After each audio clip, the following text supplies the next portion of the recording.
Halo semuanya, kembali lagi di podcast Satu Meja.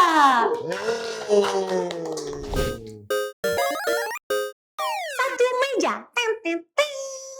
Thank you. Hari ini kita kedatangan kakak Alvin Toffler sebagai profesional fotografer ya. Selamat datang kak di studionya Bintang Mas. Terima kasih udah diundang ke sini. Terima kasih banyak juga udah nyempatin waktu loh. Bisa sibuk kan? Enggak juga sih.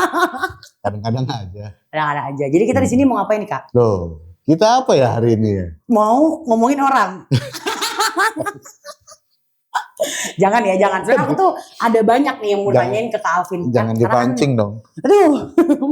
Aku ini kan sebenarnya, kalau foto ya begitu deh. Makanya apalagi kakak tuh terkenal gara-gara birding nih kak foto-fotonya.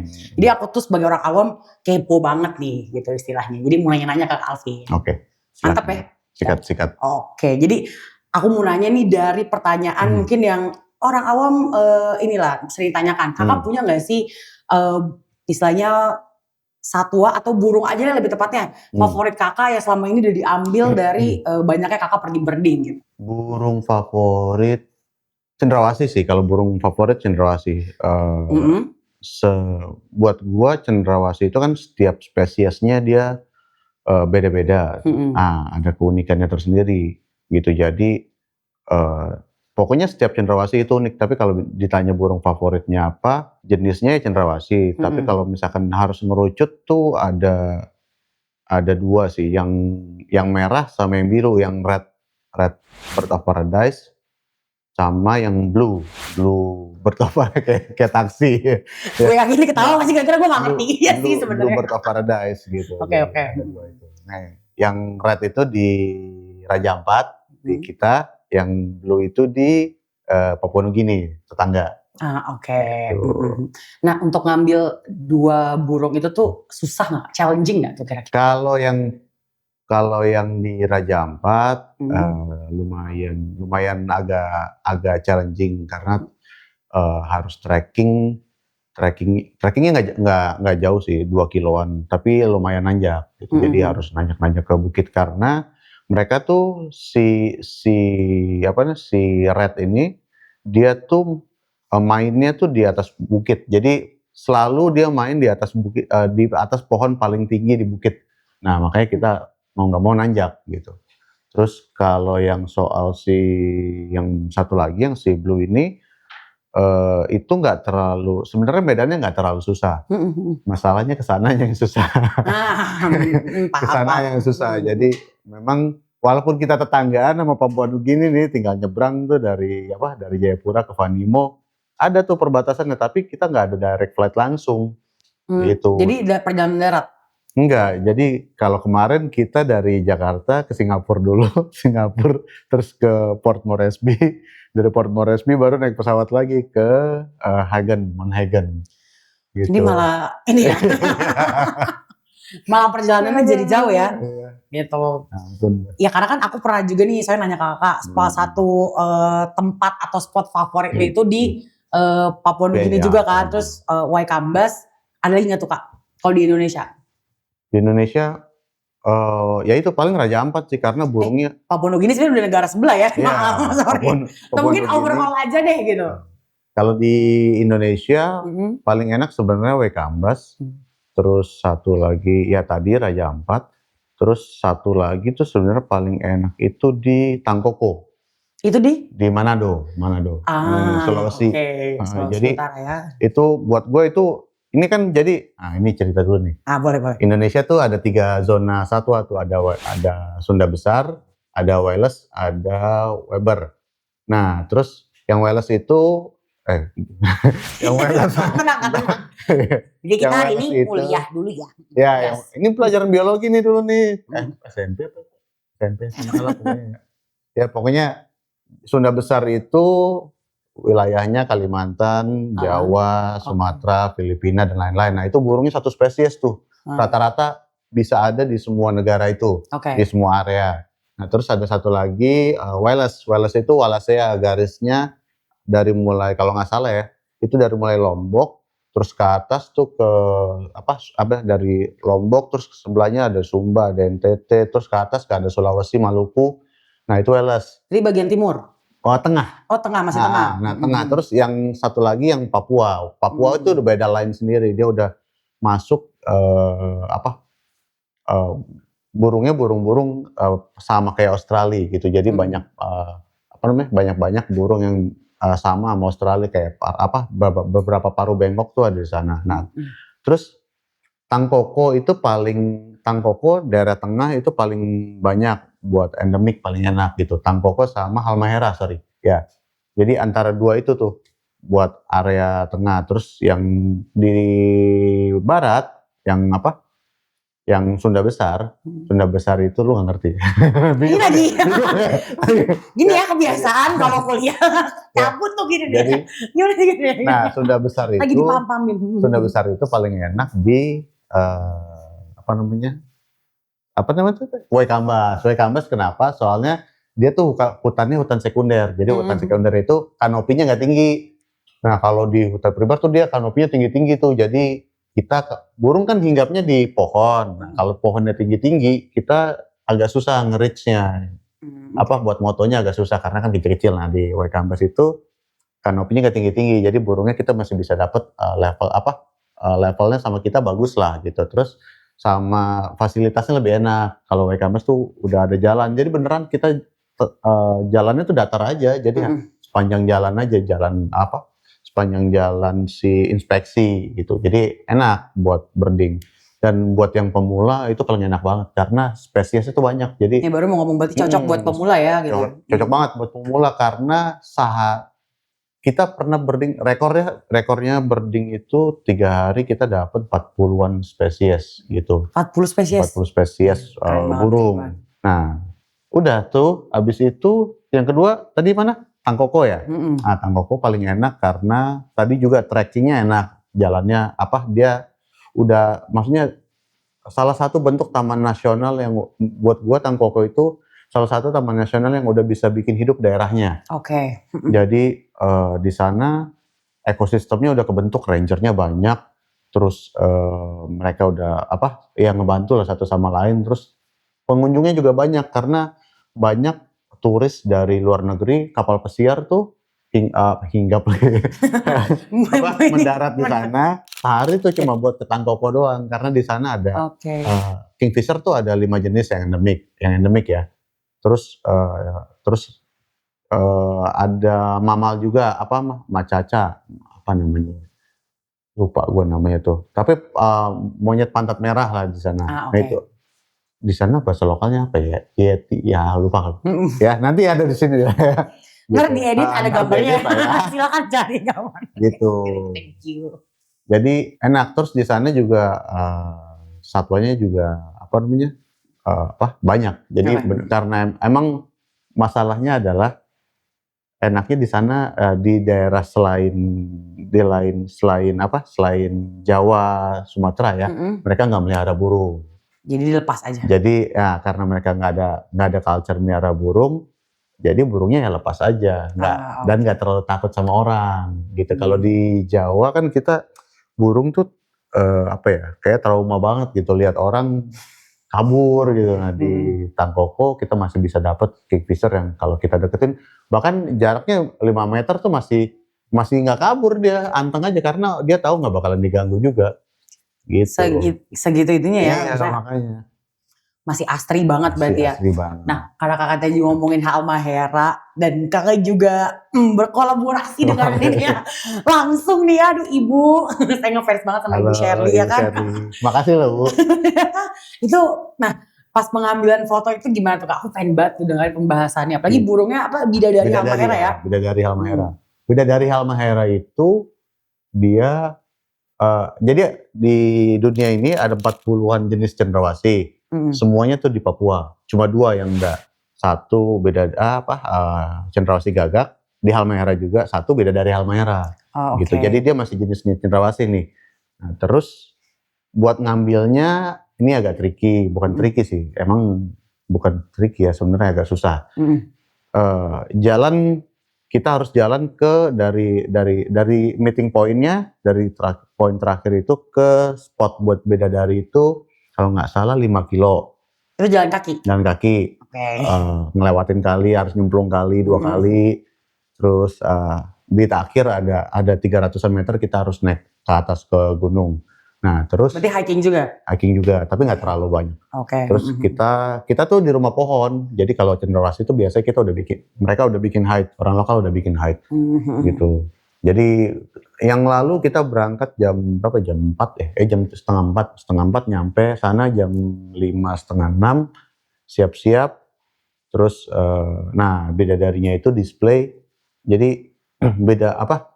Kalau kita bilangnya Cendrawasih itu display, yang laki itu display, dia nari buat narik si perhatian perempuannya. Jadi mereka nari, nanti perempuan yang milih gitu. Nah masalahnya adalah si bidadari ini, mereka tuh narinya paling aktif tuh jam 5:30 sampai jam 6:30 pagi. Wow.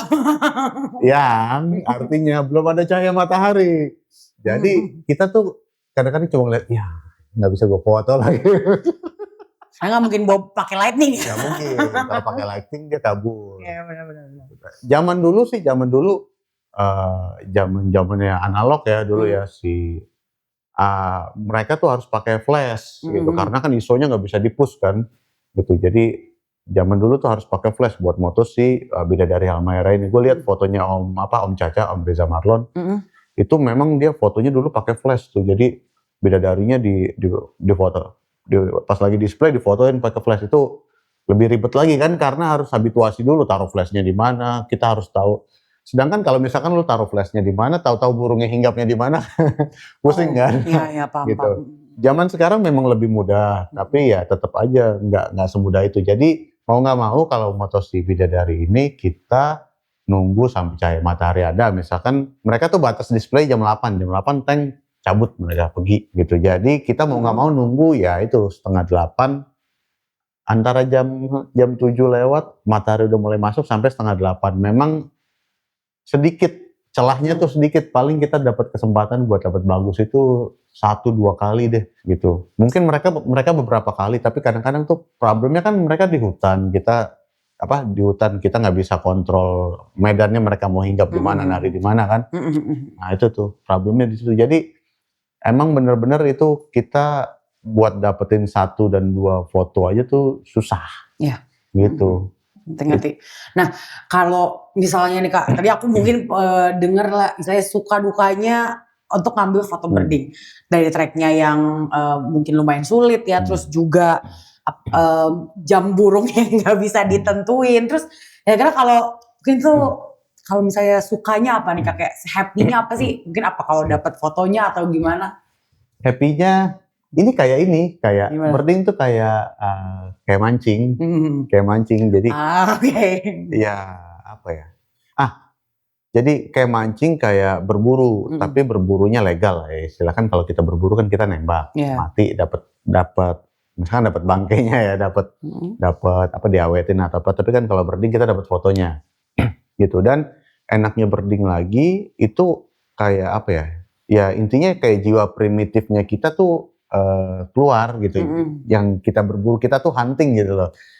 Terus enaknya kita dapatnya pasti beda sama yang lain. Walaupun misalkan nih, kalau misalkan kita fotonya foto landscape, kita bersepuluh set, itu fotonya paling bedanya dikit. Masalah beda di editing, angle-nya agak atas agak bawah dikit, atau ke kiri atau ke kanan dikit, udah cuma kayak gitu aja. Kalau misalkan kita foto foto konsep atau apa ya, mungkin bedanya ya tipis-tipis aja kayak gitu. Jadi semua orang punyanya sama. Tapi kalau birding kita sebelah-sebelahan, mau 10 orang, mau berapa orang, dapat momennya pasti beda. Ya balik lagi itu ke hoki ya. Jadi walaupun kita udah spend duit, spend waktu, pokoknya banyak lah yang harus kita korbanin kan. Tapi kita karena kita di tempat liar, nggak ada jaminan 100% kita dapat. Gitu. Nah, tapi itu menurut aku adalah hunting yang tidak merusak alam. Iya. Betul ya, karena kan kalau berburu, of course ya merusak banget ya, dengan hewan, membunuh hewan juga gitu. Ya. Jadi kalau kita memang lebih, kalau teman-teman yang anak-anak konservasi, mereka lebih senang nggak usah melihara burung, lihatnya kalau mau lihat ya ke hutan aja, lihat ke alam gitu sih. Kalau kita sebagai fotografer ya kita seneng karena mungkin gua nggak tahu spesies ini nggak bakalan bertahan mungkin 10 atau 15 tahun lagi mungkin udah nggak ada, kita nggak pernah tahu kan. Itu karena kan pertama manusia butuh tempat tinggal. Pasti ada ekspansi tempat tinggal, ada butuh buat industri, butuh buat ketahanan pangan, ya macam-macam lah gitu. Jadi mudah-mudahan ya pemerintah kayak misalkan menjaga habitatnya, jadi burungnya kemana-mana, terus nggak banyak yang nyolong nih, nggak banyak yang ngeburu, Yes, kayak betul, misalkan, itu yang ya utama. gitu. Jadi burungnya tetap ada di sana. Jadi kalau misalkan kita mau ke sana, kita mau lihat ya bisa datang ke tempatnya gitu. Dan buat masyarakat lokal kan juga ini bawa apa ya? Bawa keuntungan buat mereka Yes, gitu. Mereka juga bisa hidup dari sana. betul. Jadi guide, Setuju. jadi terus otomatis kan kita nggak mungkin huntingnya di Halmahera, nginepnya di Jakarta. Kan nginepnya pasti di Halmahera juga. Capek dong. Capek banget. Siapa tahu kan. Gitu. Gitu. Jadi nginepnya pasti di Raja Ampat, nginepnya pasti di Waikambas, nginepnya pasti di Ya daerah-daerah sekitar situ lah ya pasti. Kan ekonominya bertumbuh tuh dari mulai mobil, sewa homestay atau rumah atau hotel, terus makan. Makan itu udah pasti, betul. Ya kan, gitu. Jadi masyarakat sekitar tuh happy, mereka dapat penghasilan, mereka ngejaga juga, gitu. Oke. Nah, karena aku juga pernah nih Kak, berarti ada nggak kira-kira Kakak pernah nggak sih dapet foto birding atau mungkin hewan lah nggak apa-apa, satwa langka, pernah dapet nggak Kak? Langka, sebenarnya yang kita incar langka semua. Oh gitu ya? Yang diincar itu semua satwa langka karena rata-rata yang kita incar sampai keluar pulau itu satwa-satwa yang dilindungin. Yes. Satwa-satwa yang dilindungin yang terus sama yang kita incar tuh biasanya ya yang langka, yang dilindungin, atau satu lagi yang masuk endemik. Endemik itu artinya satwa ini nggak bakalan bisa kita temuin lagi di belahan dunia manapun selain di Indonesia. Oh oke, gitu. Ya. Kita di pembagian ini ya, kayak tadi pembagian yang sebutin. Yang tadi. Jadi, jadi Indonesia itu kita pemegang rekor dunia dengan spesies endemik terbanyak. Oke. 500 spesies. Nah, yang terus kita punya peringkat keempat dengan keanekaragaman burung paling banyak di dunia. Jadi di bawahnya kalau nggak salah Ekuador, Brazil, nah pokoknya kita urutan keempat lah gitu. Negara-negara Eropa, negara-negara Amerika itu kecil, dikit spesiesnya. Gitu, negara-negara sana yang atas subtropis itu dikit, yang banyak itu negara-negara tropis kayak kita, Ekuador, yang Amerika Selatan lah. Gitu. Tapi kalau untuk Asia, Indonesia paling banyak. Gitu. Makanya yang diincar kita, meskipun menurut kita biasa ya, tapi kalau kita jualan ke orang luar itu mereka mereka interesting interest banget karena misalkan nih di Jakarta tuh ada satu jenis namanya ini orang sini nyebutnya apa ya, bangotongtong ya, kayak bangotongtong. Namanya Milky Stock. Oke. Nah, itu endangered species, jadi cuma ada di Jakarta. Bisa kalau di kita bisa ketemu di Pik atau di daerah sana, Pluit, Pik sana, atau ke Pulau Rambut gitu. Nah, itu inceran orang-orang luar kalau ke Jakarta. Jadi gue beberapa kali kan kita sering ngapal tuh buat hunting burung di laut. Nah, itu banyak banget orang-orang luar yang emang targetnya carinya Milky Stock itu. Gitu. Nah, itu endanger tuh. Itu udah mau punah.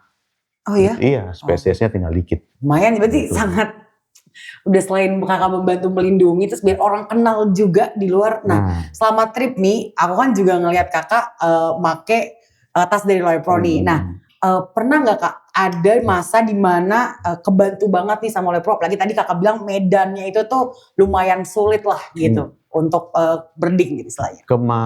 Kemarin terakhir kan sebelum sekarang nih, Januari lalu gue ke Hokkaido. Oke. Itu lihat-lihat di berita tuh parah banget tuh hujan badai salju parah banget. Jadi emang parah sih waktu itu flight sampai cancel kalau nggak salah ada berapa ratus flight gitu Hokkaido tuh cancel ke Jepangnya.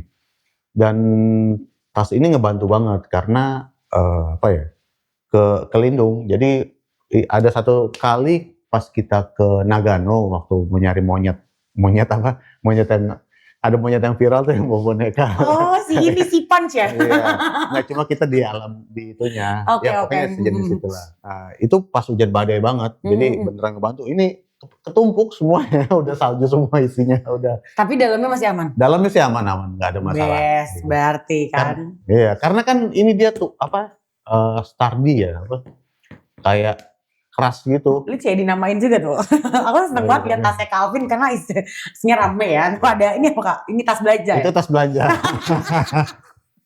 Ini aku tahu kalau ini biasanya buat berding itu buat selain nyetel musik, nyetel suara burung. Ya, nggak pernah dipakai buat nyetel musik, buat manggil burung. Manggil burung berarti kan, benar. Nah oke nih, karena kayaknya cukup panjang ya Kak kayaknya. Aku mau nanya nih ke Kakak, mungkin last lah. Saran atau tips, boleh saran dan tips ya untuk teman-teman yang baru mau mulai birding. Yang mau mulai birding, sarannya pasti beli body sama lensanya dulu. Beli gearnya berarti. Beli gearnya dulu. Yes. Nah, terus habis itu nggak usah mikirin yang jauh-jauh dulu, yang penting latihan dulu. Jangan terlalu apa ya? Jangan terlalu gua harus moto ini, harus moto itu gitu. Karena di sekitar kita tuh banyak sebenarnya. Kayak misalkan ada burung, banyak di Jakarta ya, khususnya misalkan Jakarta ya. Jakarta itu banyak tempat yang ada burung-burung yang nggak terduga, misalkan di Kemayoran, di Ragunan. Ragunan tuh sekarang tuh lagi banyak burung migrasian, ada apa Oriental honey buzzer, ada banyak deh. Pokoknya ada apa bubut jambul, burung migrasian dari Asia sana gitu. Nah, itu bisa jadi target buat teman-teman yang baru belajar birding tuh. Jenis kingfisher juga banyak di kita di Jawa, di daerah Jakarta tuh kalau nggak salah ada sekitar 1, 2, 3, 4 jenis, ada 4 jenis kingfisher lah. Terus di public space itu juga bisa birding tuh, jadi nggak usah mikir yang jauh-jauh dulu, yang penting bisa kadang-kadang masalah birding itu karena kita biasa pakai lensa lebar, kan kita moto nih langsung dapet nih. Nah kalau pakai lensa tele, itu misalkan lo lihat burungnya terus lo motret nih udah hilang, mana ya nggak tahu gitu. Jadi arah pala kita tuh belum sinkron sama arah lensanya. Iya. Gitu. Jadi buat yang mau birding, latihan dulu di dekat-dekat rumah. Banyak burung yang sebenarnya setelah sekian banyak gua jalan ya, misalkan buat jadi target itu paling enak buat latihan tuh kayak misalkan burung kutilang enak, terus burung gereja juga sama. Kenapa? Burung gereja itu dia cepet tuh, jadi enak tuh buat ngelatih kita. Ngelatih fokusnya ya. Ngelatih fokus. Kalau burung terbang, burung kutilang juga sering-sering terbang. Terus kalau misalkan mau latih lagi yang ultimate itu ya burung walet. Tapi ya itu emang itu susah sekali ya karena kan walet itu terbangnya kan nggak ngerti dan nggak nentu, terus cepet gitu. Jadi kalau misalkan mau latihan ya latihan dulu aja. Kalau udah latihan, begitu teman-teman pergi jauh nggak ngerasa zong gitu, ternyata susah gitu, ternyata skillnya udah mumpuni lah ya gitu. Jadi kan emang harus ada yang dibiasain gitu. Karena gue juga kalau misalkan udah lama nih off, misalkan kan ada masa-masanya kita off birding nih, berapa sebulanan atau 2 bulan. Nah itu pas ngangkat kamera lagi, lensa tele lagi tuh bingung lagi tuh harus penyesuaian lagi gitu. Jadi banyak latihan ya Pak? Iya pasti. Gitu. Practice makes perfect lah. Asik. Oke, thank you banget Calvin atas saran itu, dan kita ngobrol-ngobrolnya. Mungkin nanti kalau misalnya emang Calvin datang lagi ke sini boleh banget. Kalau itu kita kayaknya bukan ngomongin birding lagi.